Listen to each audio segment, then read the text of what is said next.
नमस्कार। Eklavya coaching classes के YouTube channel पर आप सभी का हार्दिक स्वागत करता हूं। आज हम कक्षा 8वीं का गणित या मैथ लेकर आए हैं, जिसमें हमारे पास दूसरा अध्याय है जिसका नाम है एक चर वाले रैखिक समीकरण को पढ़ने जा रहे हैं, जिसमें हम प्रश्नावली 2.1 के सभी प्रश्नों को हल करेंगे। ठीक है, आप इस प्रश्नावली को पढ़ने से पहले आप इसका थोड़ा बेसिक नॉलेज जान लें कि इस अध्याय में हम क्या क्या पढ़ेंगे, है ना, और किस तरीके से पढ़ेंगे उसके बारे में आप थोड़ा जान लें। ठीक है, आपने कक्षा 7वीं और 6वीं में पढ़ा होगा बीजीय व्यंजक के बारे में। किसके बारे में? बीजीय व्यंजक के बारे में। बीजीय व्यंजक के बारे में पढ़ा होगा।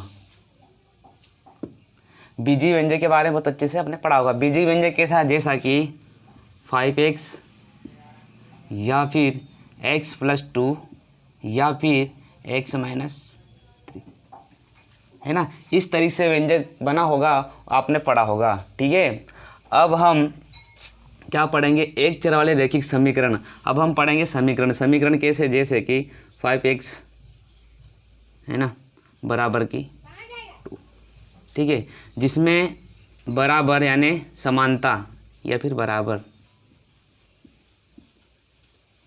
का चिन्ह आ जाता है, वह समीकरण बन जाता है। क्या बन जाता है? वह समीकरण बन जाता है। क्या बन जाता है? समीकरण। ठीक है, जिसमें चर और अचर राशि शामिल होती है और इसमें बराबर भी यानी समानता शामिल होता है, वो एक समीकरण बन जाता है। इस समीकरण को हम हल करना इस प्रश्नावली में पढ़ेंगे। ठीक है,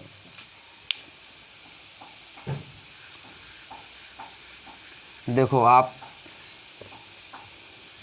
एक और बात जान लें पक्षांतर के बारे में।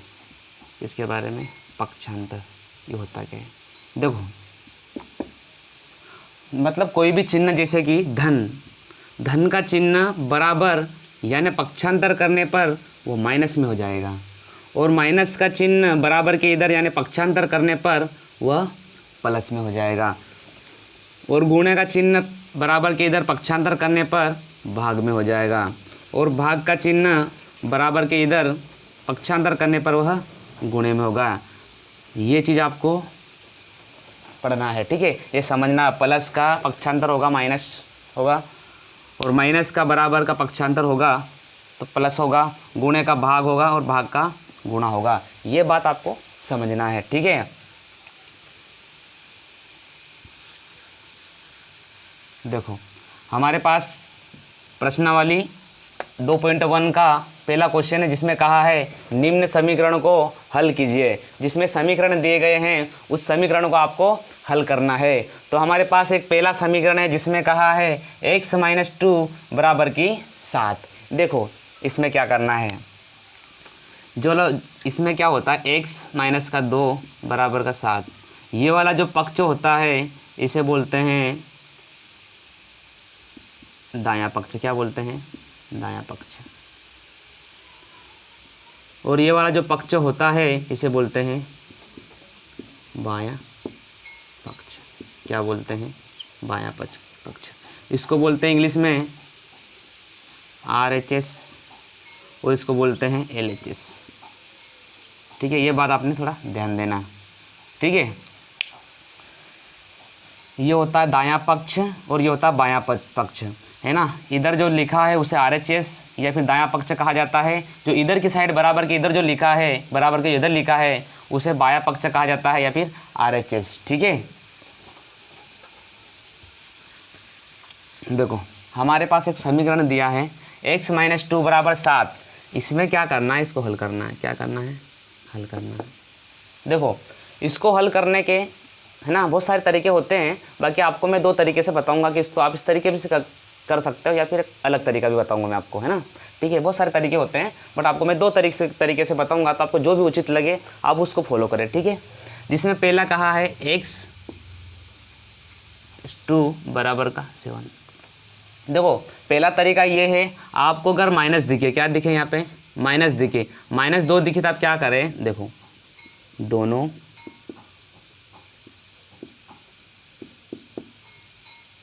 पक्षों में 2 जोड़ने पर, क्या करने पर, जोड़ने पर। बात समझ रहे हो। अगर आपको माइनस दिखे तो आप -2 दिखे तो आप +2 जाए, 2 जोड़ने पर। अगर आपको उसमें +2 दिखे तो 2 घटाने पर। अगर गुणा में दिखे, है ना, 2 गुणा में दिखे तो 2 भाग करने पर, और भाग में दिखे तो 2 गुणा करने पर। इस तरीके से आपको करना पड़ेगा, ठीक है। आगे समीकरण दिए तो आप पता चल जाएगा किस तरीके से करना है ना, बहुत आसान है, कोई बात। x - 2 2 जोड़ने पर बराबर, भाई दोनों पक्षों में तो जोड़ना पड़ेगा, सीधी बात है ना। -2 और +2 तो ये घट जाएगा तो 0 हो जाएगा। 7 और 2 कितना हो जाएगा, 9, जो कि हमारा आंसर है। क्या है, आंसर है। या फिर एक तरीका और इसको देख लो आप, है ना, x - 2 बराबर का 7। कुछ नहीं, इसमें क्या करना है, पक्षांतर करना है। क्या करना है, पक्षांतर के बारे में बताया ना मैंने।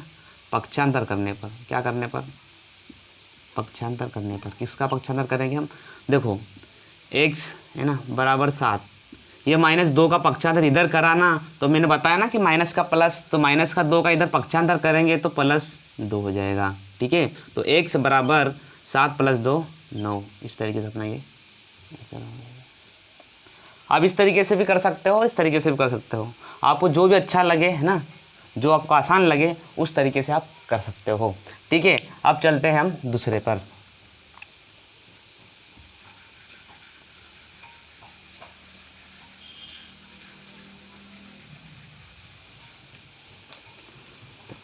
दूसरा क्वेश्चन है x + 3 y + 3 बराबर 10। दूसरा है y + 3 बराबर का 10, मतलब बराबर 10, ठीक है। y + 3 बराबर 10। देखो मैं अधिकतर क्या करता हूँ, पक्षांतर वाला करता हूँ फॉलो, ठीक है। तो इसमें देखो पक्षांतर करने पर, है ना, क्या करने पर, पक्षांतर करने पर y बराबर 10, ये प्लस का इधर आया तो किसका बन गया, माइनस का। y बराबर 10 में से 3 गया तो कितना बचेगा, 7। ये अपना हो गया आंसर। या फिर आप ये वाला देखो एक तरीका, ये y + 3 बराबर का 10। दोनों पक्षों में क्या करना है, दोनों पक्षों में देखो आपको +3 दिखा, क्या दिखा, तो 3 घटाने पर क्या कर दोगे, 3 घटाने पर, बस इतना ध्यान देना है बस। y + का 3 बराबर 10 - का 3, 3 में से 3 गया तो 0, 10 में से 3 गया तो 7, ये अपना हो जाएगा। मुझे उम्मीद है ये बात भी आपको समझ में आई होगी। अब चलते हैं तीसरे की ओर।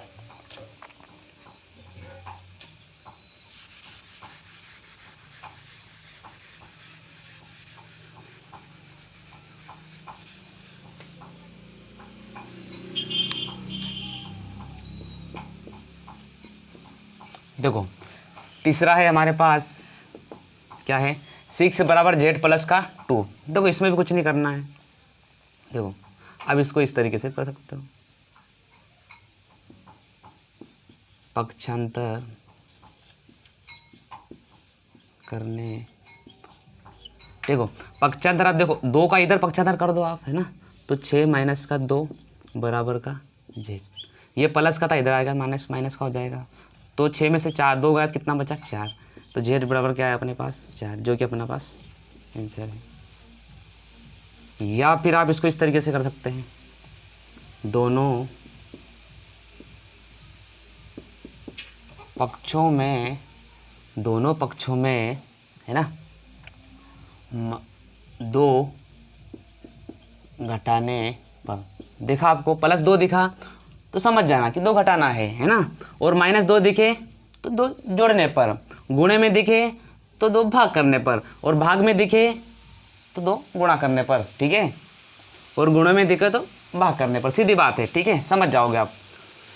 दोनों पक्षों में 2 घटाने पर 6 - का 2 बराबर z + का 2 - का 2। 6 में से 2 गए तो 4 बराबर 2 में से 2 गया तो 0, है ना, ये अपना हो गया। तो z बराबर क्या है अपने पास, z बराबर आया अपने पास 4, जो कि हमारा उत्तर है। ठीक है, अब चलते हैं चौथे की ओर।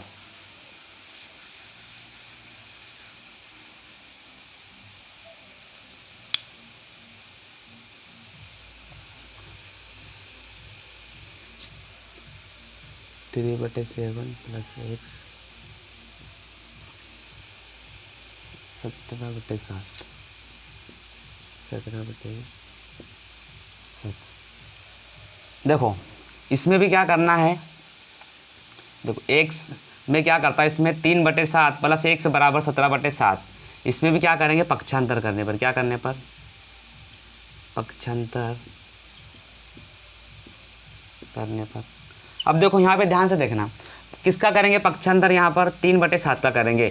3/7 किस में है, प्लस में है, किस में है, प्लस में। देखो x बराबर 17/7 है ना, क्या है 17/7, 3/7 प्लस का है, तो इधर जैसे भी आया तो माइनस का बन जाएगा 3/7। ठीक है, फिर क्या करना है, x बराबर हर समान है मतलब 7, और 17 में से 3 गया तो कितना बचेगा, 14। कितना बचेगा, 14। ठीक है, 7 के पार्ट 14 कितनी बार में आता है, कट जाएगा, 7 दूनी 14। तो x बराबर कितना हो गया, 2, जो कि हमारा आंसर है। ठीक है, या फिर आप इस तरीके से कर सकते, दोनों पक्षों में,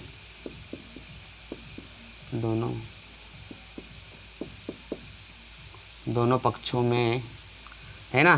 3/7 प्लस का है तो क्या करना है, 3/7 घटाने पर, क्या करने पर, घटाने पर, क्या करने पर, घटाने पर। देखो 3/7 प्लस x बराबर 17/7 माइनस 3/7। ठीक है, ये तो घट जाएगा तो x से ही बचेगा। ठीक है, ये तो घट जाएगा, 7 का 7, 17 में से 3 का कितना बचेगा, 14। ठीक है, 7 के पार 14 कितनी बार में आता है, 7 दूनी 14। तो x बराबर क्या है अपने पास, 2। ठीक है, बात आई समझ में। ठीक है, ये घट जाएगा, 3 में से 3 का 0, 7 में 7 गया तो 0। ठीक है, प्लस x तो x से बराबर 17/7 माइनस 3/7। 17 में से 3 गया तो 14/7 है ना, ये हर समान है मतलब सेम कर दिया। ठीक है, 14, 7 के पारे में 14 2 बार में आता है। ठीक है, कट जाएगा, x बराबर 2। ठीक है, ये बात भी आपको समझ में आई होगी। अब चलता हूँ अगला क्वेश्चन, 5वें पे। देखो 5वां क्वेश्चन क्या है, 5वां क्वेश्चन क्या कहा है, zx बराबर का 12। क्या कहा है, zx बराबर 12 है ना। देखो ये क्या है, गुणे में है, क्या है, देखो पक्षांतर करने पर, क्या करने पर, पक्षांतर करने पर। पक्षांतर करने पर मतलब देखो 6x किस में है, 6x बराबर 12, 6x गुणे में भाई, तो इधर आने पर किस में हो जाएगा, भाग में। तो x बराबर 12/6 है ना। 6 के पार्ट में 12 2 बार में आता है, 6 दूनी 12। तो x बराबर क्या आ गया, 2, जो कि हमारा आंसर हो गया।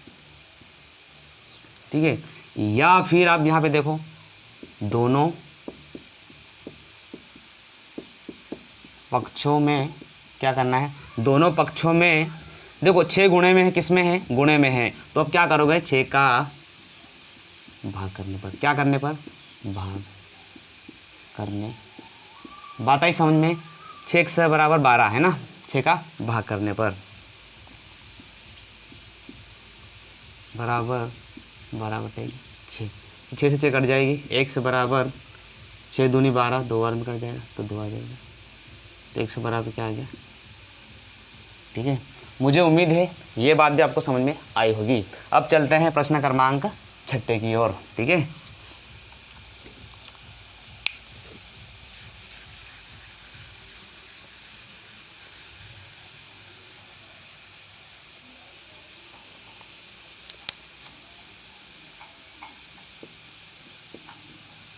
देखो ये है 6